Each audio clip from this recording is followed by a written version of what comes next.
बिस्मिल्लाहिर्रहमानिर्रहीम। अस्सलाम वालेकुम नाज़रीन, आप यूट्यूब चैनल देख रहे हैं। मैं इमरान खान हूँ। एक और ऑडियो लीक हो गई है। इससे पहले भी ऑडियोज़ लीक होती रही हैं, वज़ीर-ए-आज़म हाउस की भी होती रही हैं।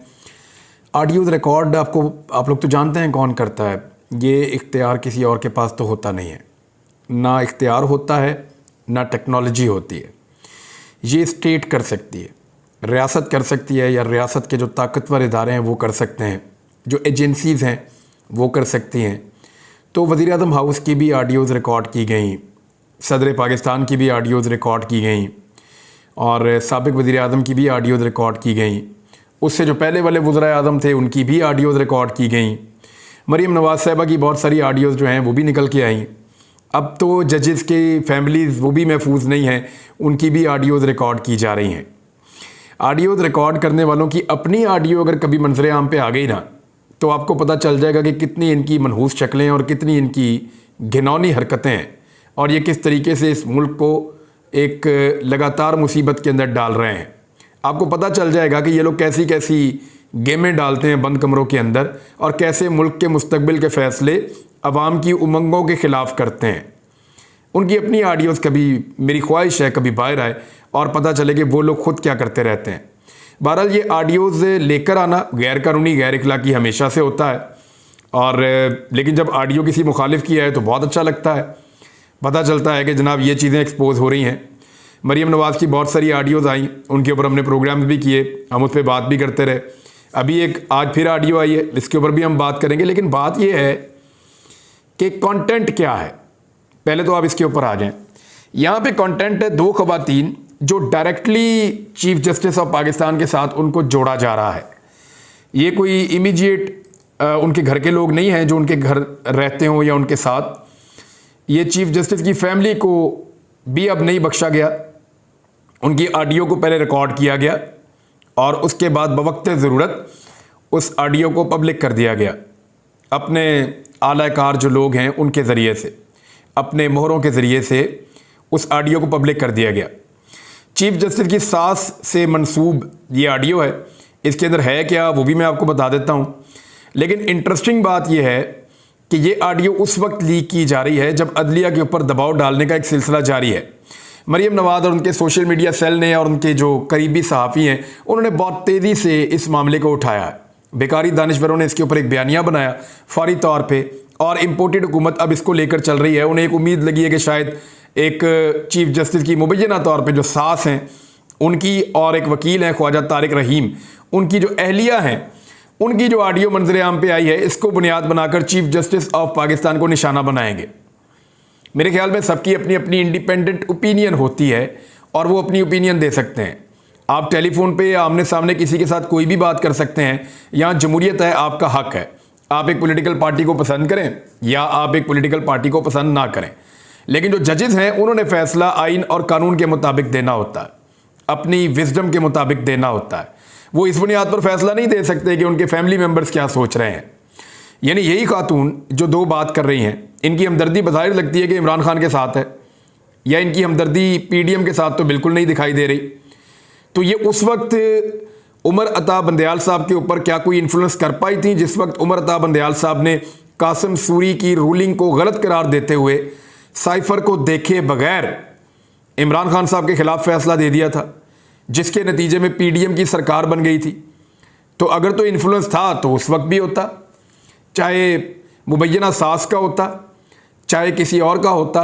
अगर एक इन्फ्लुएंस होता तो उस वक्त भी हो सकता था, लेकिन जो इन्फ्लुएंस उस वक्त नहीं था वो आज कैसे होगा, ये सवाल कैसे आप इसका जवाब कहाँ से लाएंगे। और दूसरी बात यह है कि चीफ जस्टिस ऑफ पाकिस्तान के समदी और समदन दोनों 2018 में मुस्लिम लीग नून के टिकट से एमएनए बने। बाद में चीफ जस्टिस ऑफ पाकिस्तान की समदन ने एक ज़िमनी इलेक्शन लड़ा, वो भी जीते। फिर चीफ जस्टिस ऑफ पाकिस्तान के रिश्तेदारों ने खुद वोट डाला।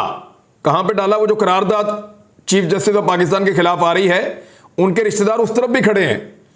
यानी चीफ जस्टिस ऑफ पाकिस्तान के रिश्तेदारों में से कुछ लोग पाकिस्तान तहरीक इंसाफ के हमायती हैं और कुछ लोग जो हैं वो PMLN के हमायती हैं। तो उनकी अपनी अपनी चॉइस है ना। तो chief justice of Pakistan influence लेंगे तो दोनों तरफ का लेंगे, नहीं लेंगे तो दोनों तरफ का नहीं लेंगे। और एक जज कभी भी ऐसे इन्फ्लुएंस में आकर, उनकी ये ट्रेनिंग होती है कभी भी ऐसे इन्फ्लुएंस में आकर अपने अहम नौयत के फैसले कभी नहीं करता, और ये होगा भी नहीं। पाकिस्तानियों को खातिर जमा रखनी चाहिए। यानी कल इमरान खान साहब ये कहते, जब चीफ जस्टिस ऑफ पाकिस्तान ने कासिम सूरी वाला मामला किया था और उनकी रूलिंग को गलत करार दिया था साइफर को देखे बगैर। मैं ये कहता हूं कि रूलिंग को गलत करार देने का फैसला ठीक हो सकता है, लेकिन साइफर को देखे बगैर नहीं। जिस बुनियाद पर रूलिंग दी थी उस बुनियाद को देखा जाना बहुत जरूरी था। लेकिन जस्टिस उमर अता बंदयाल साहब ने और उनके साथी जो जजेस हैं, उन्होंने ऐसा लगता है कि वो नजरिया ज़रूरत के तहत साइफर को देखा ही नहीं और एक फैसला दे दिया। अब वो जो फैसला उस वक्त आ गया तो तब ये लोग क्या इर्रेलेवेंट हो गए थे? ये जिनके बारे में अब मरियम नवाज कह रही है कि सास कोर्ट, कि यानी सास का फायदा हो रहा है या इसका हो रहा है या उसका हो रहा है, तो इर्रेलेवेंट हो गए थे। क्या उस वक्त इमरान खान साहब ये बयानियां नहीं बना सकते थे कि चीफ जस्टिस ऑफ पाकिस्तान के कुछ रिश्तेदार PMLN के मेंबर कौमी असम्बली हैं और उनकी ख्वाहिश के ऊपर चीफ जस्टिस ऑफ पाकिस्तान ने रिश्तेदारी पूरी करते हुए ये किया है? क्या नहीं कह सकते थे इमरान खान साहब? कह सकते थे। उस वक्त इमरान खान साहब भी ये बात कर सकते थे, लेकिन उन्होंने नहीं की। उन्हें इस बात का आइडिया था कि अदालत रिश्तेदारियों से मरगूब ऐसे नॉर्मली नहीं होती, ये कोई और ही चक्कर होते हैं, वो आप लोग सब समझते हैं कि कैसे होता है। बहरहाल ये दो खवातीन की निजी बातचीत है जिसमें वो ये कह रही हैं कि बहुत लाखों लोगों की दुआएं हैं, ये होना चाहिए, ये नहीं होना चाहिए, उनकी ख्वाहिशात हैं। लेकिन वो दोनों खवातीन ना तो जज हैं और ना वो जज की जगह पे फैसला कर सकती हैं।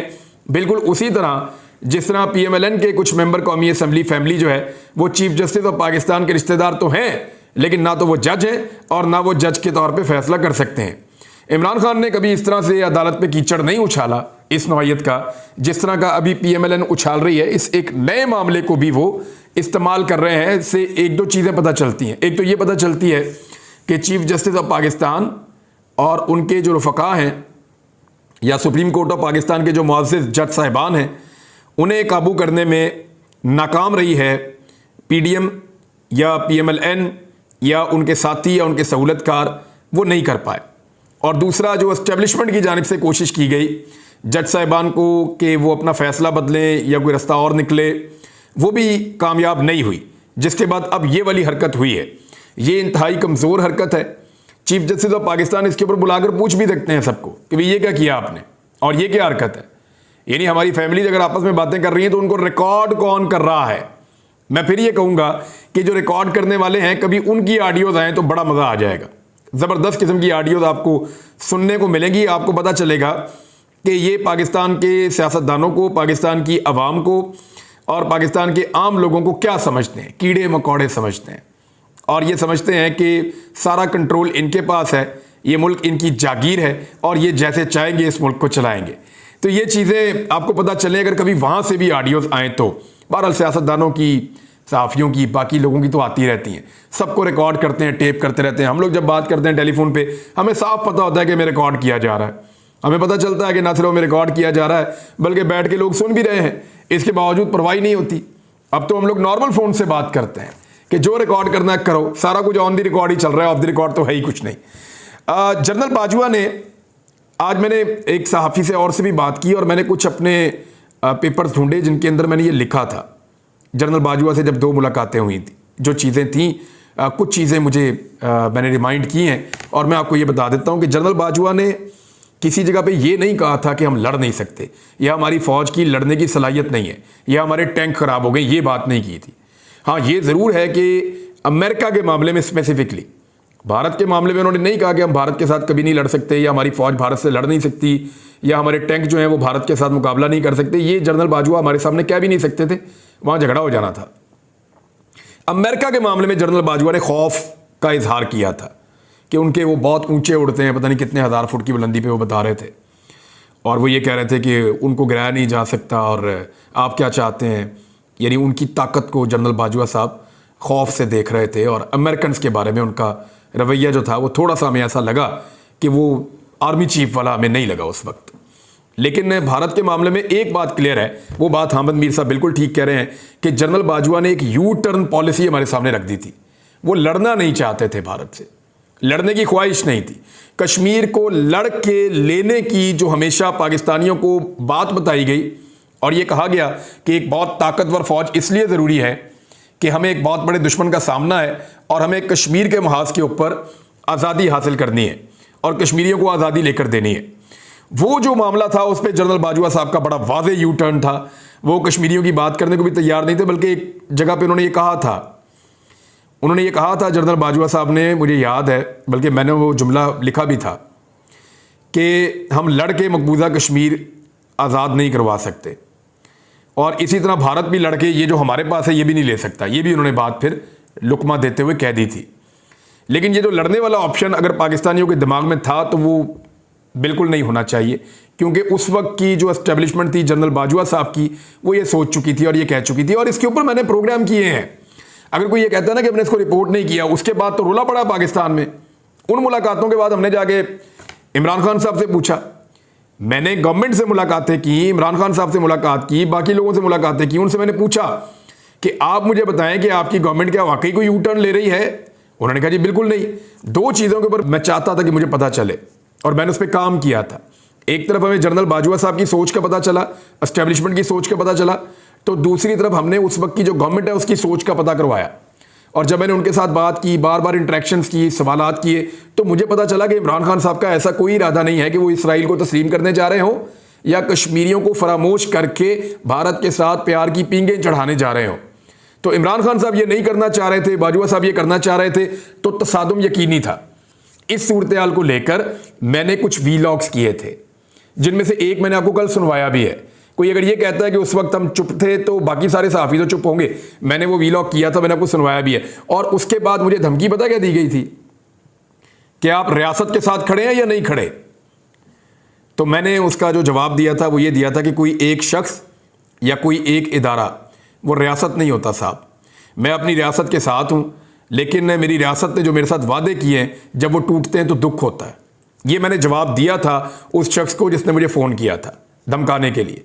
और वो शख्स इस बात का आज भी गवाह होगा। आज वो अपने ओहदे पे नहीं है, किसी और जगह चला गया है, लेकिन वो आज भी गवाह होगा। मैंने कहा था कि एक शख्स या एक इदारा वो कभी भी रियासत नहीं होता। मैं अपनी रियासत के साथ हूँ, लेकिन रियासत ने हमारे साथ जो वादे किए हैं वो वादे पूरे होने चाहिए। और ये सारा कुछ मैं इसलिए भुगत रहा था कि मैं इन चीज़ों को बता रहा था। हाँ, उस मुलाकात को हम रिपोर्ट नहीं कर सकते थे, ये तो अभी हामिद मीर साहब ने कर दिया तो मामला खुल गया, क्योंकि हमने वो मुलाकात करते हुए ऑफ द रिकॉर्ड उन्होंने कहा था ये आपकी कंजम्पशन के लिए है, हम सिर्फ आपको बताना चाहते हैं कि किस तरफ को मामला जा रहे हैं, ताकि आप जब डिबेट करें या एनालिसिस करें तो उसके ऊपर बात करें। और उसके बाद मैंने बारहा इसके ऊपर बात की। कश्मीर के मामले में बार बार कहता रहा कि इस वक्त पाकिस्तान की फौज को श्रीनगर में होना चाहिए था। बार बार मैंने कहा पाकिस्तान की फौज को इस वक्त श्रीनगर में होना चाहिए था। हमारे लोग वहां पे हमारा इंतजार कर रहे हैं। अल्लाह रब्बुल इज़्ज़त के बाद अगर उन लोगों को कोई आसरा है तो वो सिर्फ इस बात का है कि पाकिस्तान की फौज आएगी और आकर हमारी जान छुड़ाएगी इस फस्तायत से। ये बात मैं कहता रहा हूँ, ऑन एयर कहता रहा हूँ, और इसका खुमियाजा भी भुगतता रहा हूँ। तो नाज़रीन, रजीम चेंज ऑपरेशन हुआ क्यों था?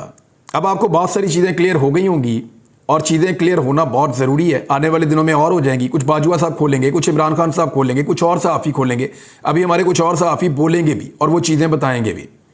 रजीम चेंज ऑपरेशन की बड़ी वजह ये थी कि जो एस्टेब्लिशमेंट के, जो बाजवा एस्टेब्लिशमेंट थी, उसके जो प्लान्स थे उनके रास्ते में इमरान खान साहब रुकावट बन गए थे और वो नहीं करना चाह रहे थे। लेकिन आपको मैं एक छोटा सा डाटा आपके सामने रखता हूँ, ज़रा आप गौर कीजिएगा। डाटा ये कहता है कि नेपाल के जो रिजर्व्स हैं वो इस वक्त 9.3 अरब डॉलर्स हैं। नेपाल, एक छोटा सा मुल्क नेपाल, भारत के ऊपर कोने पे लगा हुआ है, छोटा सा मुल्क नेपाल, 9.3 अरब डॉलर ये नेपाल के हैं। भारत के जो रिजर्व्स हैं वो 600 अरब डॉलर से ज़ायद, ऊपर नीचे होते रहते हैं, लेकिन 600 अरब डॉलर लगभग भारत के। फिर जो पाबंदियों के बावजूद ईरान के रिजर्व्स हैं, पाबंदियों के बावजूद कह रहा हूँ, वो 50 अरब डॉलर के आसपास हैं, और अगर पाबंदियां खत्म करें तो ये 100 अरब डॉलर से ज़ायद है। बांग्लादेश के रिजर्व जो हैं वो 40 अरब डॉलर के आसपास हैं और 50 अरब डॉलर तक पहुंच जाएंगे आने वाले कुछ सालों में, ये बाकायदा तखमीना लगाया गया है। कीनिया के रिजर्व जो हैं वो 6.5 अरब डॉलर अभी भी मौजूद हैं, कम होने के बावजूद उनको भी डिप लगा। और पाकिस्तान कहाँ खड़ा है? यानी इंडिया में, बांग्लादेश में, बाकी मुल्कों में उनकी करप्ट तरीन सियासतदानों ने, उनकी करप्ट तरीन हुकूमतों ने उनके रिजर्व को कहाँ पहुंचा दिया, और हमारे यहाँ पे हमारी ईमानदार तरीन एस्टेब्लिशमेंट ने हमारे रिजर्व को कहाँ पहुंचा दिया। ये सिर्फ एस्टेब्लिशमेंट का कमाल है। आपने जब दुआ देनी है पाकिस्तान की एस्टेब्लिशमेंट को देनी है और किसी को नहीं देनी। मौलाना फजलुर रहमान साहब ने मुज़ाकरात की दलील को फिर मुस्तरद कर दिया है। वो कहते हैं जी मुज़ाकरात करने ही नहीं, और मुज़ाकरात के अंदर वो जाना नहीं चाह रहे, और ये चीज़ें अब दिखाई दे रही हैं। राना सनाउल्लाह साहब भी यही कह रहे हैं, PMLN मुज़ाकरात से भाग रही है। अदलिया को मज़ीद मुतनाज़ करने का मकसद भी यही है कि मुज़ाकरात में ना जाना पड़े। क्या इससे चीफ जस्टिस ऑफ पाकिस्तान पर दबाव डाला जा सकता है? मुझे नहीं लगता कि चीफ जस्टिस इन छोटी बातों से दबाव में आएंगे, और ये चीज़ें ये बता रही हैं कि चीफ जस्टिस दबाव में नहीं आ रहे, तो इस किस्म के पैंतरे अब खेले जा रहे हैं। जिन लोगों ने चीफ जस्टिस ऑफ पाकिस्तान को कायल करने की कोशिश की, या जो बहुत ताकतवर लोग हैं, इसका मतलब है वो भी कामयाब नहीं हो रहे, और अब इस तरह के हथकंडे जो हैं उनको अपनाया जा रहा है। एक चीज़ और मैं आपको बता दूं, पाकिस्तान तहरीक इंसाफ को भी समझ आ गई है कि अब इलेक्शन में जाना पड़ेगा अदालती हुक्म के मुताबिक, और उन्होंने कल से अपनी इलेक्शन कैंपेन का आगाज़ करने का भी फैसला कर लिया है। और वो कैंपेन का आगाज़ कैसे करेंगे, आगे कैसे बढ़ेंगे, ये आने वाले दिनों में चीज़ें आपके सामने आती चली जाएंगी। कुछ तहफ़्फ़ुज़ात हैं लोगों के टिकट्स को लेकर, और लोगों ने एतराज़ात किए हैं। उनको इमरान खान साहब ने अपनी एक टीम बनाई हुई है, और वो खुद भी इस टीम को लीड कर रहे हैं। तो अच्छी बात यह है कि अगर कहीं पे कोई गलत टिकट उन्होंने दिए होंगे, या उनको इस बात का एहसास होगा, तो वो उनकी तस्हीह कर सकते हैं। और ये उनकी पॉलिटिकल पार्टी का इंटरनल मामला है। अगर वो ठीक टिकट्स देंगे तो उसका फ़ायदा उन्हें होगा, और अगर वो ठीक टिकट्स नहीं देंगे तो उसका नुकसान उनको और उनकी पॉलिटिकल पार्टी को होगा। तो नाज़रीन, अब तक के लिए इतना ही। अपना ख्याल रखिएगा, अपने इस चैनल का भी। अल्लाह हाफ़िज़।